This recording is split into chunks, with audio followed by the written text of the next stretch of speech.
महिलाओं के लिए बनी लक्ष्मी भंडार योजना का पैसा खा रहे हैं टीएमसी नेता। मुर्शिदाबाद के रकीबुल शेख का नाम सामने आने पर मचा हल्ला। नेता ने कहा वीडियो ऑफिस में बताया गया था, पर उन्होंने पत्ता नहीं दिया। पश्चिम बंगाल के सबसे लोकप्रिय और महिलाओं के कल्याण के लिए बनाई गई लक्ष्मी भंडार योजना को लेकर इस वक्त की एक बेहद चौंकाने वाली और शर्मनाक खबर सामने आ रही है।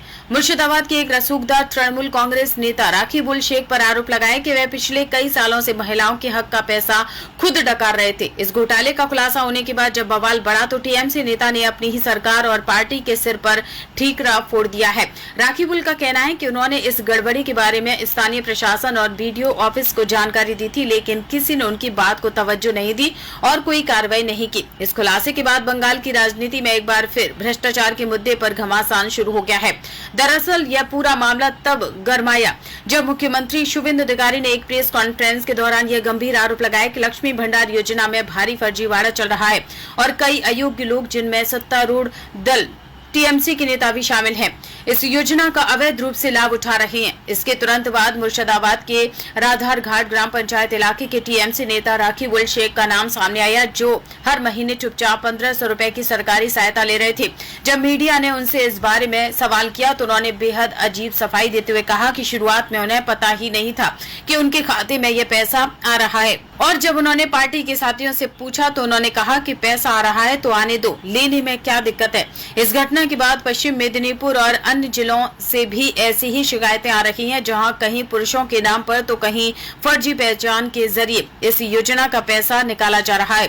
विपक्षी दलों ने इस पर कड़ा रुख अपनाते हुए पूरी योजना का इंडिपेंडेंट ऑडिट कराने की मांग की है, जबकि प्रशासन का दावा है कि सूचियों की जांच की जा रही है और अयोग्य लोगों के नाम हटाए जा रहे हैं। आगे তখন আমার একটা রেস্টুরেন্টের ব্যবসা আছে, পার্টনারে আছি, হ্যাঁ হ্যাঁ দিয়ে তারপরে কবে থেকে আপনার লক্ষ্মী ভান্ডার ঢুকছে কিও জানেন? কয়েকদিন থেকে কয়েক মাস ঢুকছে, কয়েক বছর থেকে যাই হোক। তো তারপরে কিভাবে ঢুকছে আমি নিজেও জানতাম না। আমি ভিডিও অফিসে গিয়েছিলাম, ভিডিও অফিসে জানানোর পর কোনো রেসপন্স পাইনি। আমি বলতে কোনো রেসপন্স পাইনি। মানে অফ করার জন্য বলেছিলেন যে আমার হ্যাঁ অফ করার জন্য গিয়েছিলাম। আমি বললো দুদিন পরে এসে গিয়েছিলাম, কোনো পাত্তা পাইনি আমি। মানে আর কে কে পায় বাড়িতে লক্ষ্মী ভান্ডার? আর কেউ পাই না। আপনার স্ত্রী? আমার স্ত্রী তো পাবে স্বাভাবিক। এই যে আজকে মুখ্যমন্ত্রী যে আপনার নাম করলো, কি মনে ভাবছেন, কিভাবে হলো এটা ঘটনাটা? যেটা হবে সরকার নিয়ম অনুসারে সেটা করতে হবে। আর প্রায় কতদিন থেকে পাচ্ছেন মনে হচ্ছে, আপনার কতটা জানেন? 2 বছর থেকে এরকম হবে, 2 বছর 1.5 বছর। কিভাবে ঢুকেছে আমি নিজেও জানি না, কিভাবে ঢুকেছে আমি নিজেও জানি না। অ্যাপ্লাই কিভাবে হয়েছে অ্যাপ্লাই তাও জানি, আমি তো অ্যাপ্লাই করিনি। মানে যে অ্যাপ্লাই না করেও পাচ্ছেন, মানে এর জন্য কার কাছে গেছিলেন? এর জন্য দায়ী প্রশাসন, সরকার। আর কি সরকার দেখতে পাচ্ছে না যে একটা ছেলের অ্যাকাউন্টে কিভাবে টাকা ঢুকছে? সেটাও যাচাই করা দরকার ছিল। এক ব্যক্তির মানে পুরুষ যে লক্ষ্মীর ভান্ডার পাচ্ছিল, যেটা মহিলাদের প্রকল্প আপনার পঞ্চায়েত এলাকায়, এবং পঞ্চায়েতের সামনেই তিনি থাকে, কি বলবেন? হ্যাঁ দেখুন, এটা তো আমাদের কাছে ডেটা থাকে না।